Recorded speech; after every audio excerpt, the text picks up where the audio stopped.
ఇప్పుడు మనం వేదాంత డినిమంలో 75వ శ్లోకాన్ని చూడబోతున్నాం. ఉపేక్షోపాధికాన్ దోషాన్ గృహ్యంతే విషయాయథ ఉపేక్ష దృశ్యం యద్బ్రహ్మ ఇది వేదాంత డినిమ. ఏమంటున్నారు? ఉపాధి దోషాలను వదిలిపెట్టి ఆ లోపల ఉన్నటువంటి వస్తువుల్ని మాత్రమే మనం గ్రహిస్తూ ఉంటాం. అలాగే ఈ లోకంలో కంటికి కనిపించేటటువంటి దృశ్యమానమైనటువంటి ఈ వస్తువులన్నింటినీ కూడా వాటిని వదిలిపెట్టి అందులో ఉన్నటువంటి బ్రహ్మ పదార్థాన్ని మాత్రమే గ్రహించాలి అని చెప్తూ ఉన్నారు భగవత్పాదుల వారు ఈ శ్లోకంలో. అంటే ఏమంటారు? ఉపేక్షోపాధికాన్ దోషాన్ గృహ్యంతే విషయాయథ. ఉపాధి దోషాలను వదిలిపెట్టి, ఉపాధి అంటే పైన ఉన్నటువంటి శరీరం,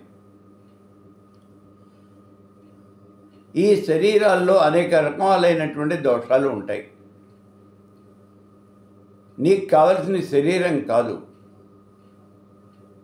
అందులో ఉండేటటువంటి పదార్థం. అంటే ఆ శరీరంలో ఉన్నటువంటి బ్రహ్మ పదార్థం ఏదైతే ఉన్నదో అదే మనకు కావాలి. మనం అలాగే ఆ బ్రహ్మ పదార్థాన్నే తీసుకుంటాం. అలాగే అంటే ఇప్పుడు మనకి ఈ లోకల్లో కనిపించేటటువంటి వివిధ రకాలైనటువంటి జీవులు, ఆ జీవి యొక్క శరీరం కాదు మనకు కావాల్సింది, ఆ శరీరంలో ఉండేటటువంటి ఆత్మ, దాన్ని మాత్రమే మనం గ్రహిస్తాం. అలాగే ఉపేక్ష దృశ్యం యద్బ్రహ్మ ఇది వేదాంత నిర్ణిమ. దృశ్యం ఉపేక్ష, ఆ కనిపించేవంటి ఆకారాన్ని వదిలిపెట్టేయి. దృశ్యం యద్బ్రహ్మ, దృశ్యాన్ని వదిలిపెట్టేయి. ఇది ఇక్కడ చెప్తూ ఉన్నది. ఆ బయట కనిపించేవంటి ఆకారాన్ని వదిలిపెట్టి అందులో ఉన్నటువంటి బ్రహ్మాన్ని మాత్రమే నువ్వు గ్రహించాలి అని చెప్తూ ఉన్నాడు. జగత్తులో కంటికి కనిపించేటటువంటివి నామరూపాత్మకమైనటువంటివి, దృశ్యమానమైనవి, ఇవన్నీ కూడా నశించిపోయేవే, ఏవి కూడా శాశ్వతమైనటువంటివి కాదు. అవి ఏవి శాశ్వతం కాదు. మరి ఏది శాశ్వతము? శాశ్వతమైనది బ్రహ్మం ఒక్కటే. అందుకే సత్యము, నిత్యము, శాశ్వతము కానటువంటి దృశ్యమానమైనటువంటి వీటన్నింటినీ కూడా వదిలిపెట్టేసేయండి, ఇవి మనకు కాదు. సత్యము, నిత్యము, శాశ్వతమైనటువంటివి అది మనకు కావాలి. ఆ శాశ్వతం కానటువంటివి మనకి ఏది అవసరం లేదు. శాశ్వతం కానటువంటివి ఏవి మనకు అవసరం లేదు.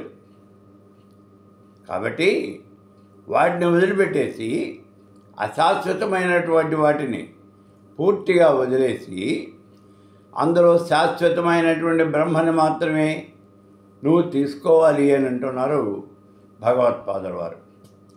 శాశ్వతమైనటువంటిది ఏమిటి అంటే బ్రహ్మము ఒక్కటే. ఈ మాట మనం గతంలో కూడా చాలాసార్లు చెప్పుకున్నాం. శాశ్వతమైనటువంటి బ్రహ్మం ఒక్కటే. కాబట్టి ఆ శాశ్వతమైనటువంటి బ్రహ్మని మాత్రమే తీసుకోండి, మిగిలిన అన్నింటినీ కూడా వాటిని వదిలేయండి అంటున్నారు. ప్రతి శరీరంలోనూ కూడా బ్రహ్మము ఉన్నది, అంటే ఆత్మ ఉన్నది. ఆత్మే బ్రహ్మ. ఆ ఆత్మే బ్రహ్మ, అయం ఆత్మ బ్రహ్మ. కాబట్టి ప్రతి శరీరంలోనూ ఉన్నటువంటి ఆత్మ ఏదైతే ఉన్నదో అదే బ్రహ్మము. ఆ ఆత్మని, ఆ బ్రహ్మాన్ని మాత్రమే మీరు గ్రహించాలి, మిగిలినవి కాదు. ఆ బ్రహ్మాన్ని మాత్రమే మనం గ్రహించాలి.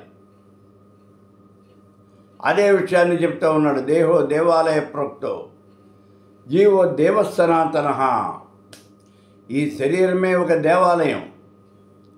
అందులో ఉన్నటువంటి సనాతనమైనటువంటి జీవుడు నడుచుసావా, ఆ జీవుడే, అతడే పరమాత్మ అని చెప్తోంది ఇక్కడ. ఆ జీవుడే పరమాత్మ. కాబట్టి ఆ పరమాత్మ అయినటువంటి ఆ జీవుణ్ణి మాత్రమే తీసుకోవయ్యా, మిగిలినటువంటివన్నీ కూడా నువ్వు వదిలిపెట్టే. పైన దృశ్యమానమైనటువంటి ఈ శరీరాలతో, ఈ వస్తువులతో, ఈ జీవులతో నీకు ఏమీ పని లేదు. లోపల ఉండేటువంటి జీవం ఏదైతే ఉన్నదో అదే బ్రహ్మము, సత్యము, నిత్యము, శాశ్వతమైనటువంటి బ్రహ్మము అని అంటూ ఉన్నది 75వ శ్లోకంలో ఈ వేదాంత డిండిమం.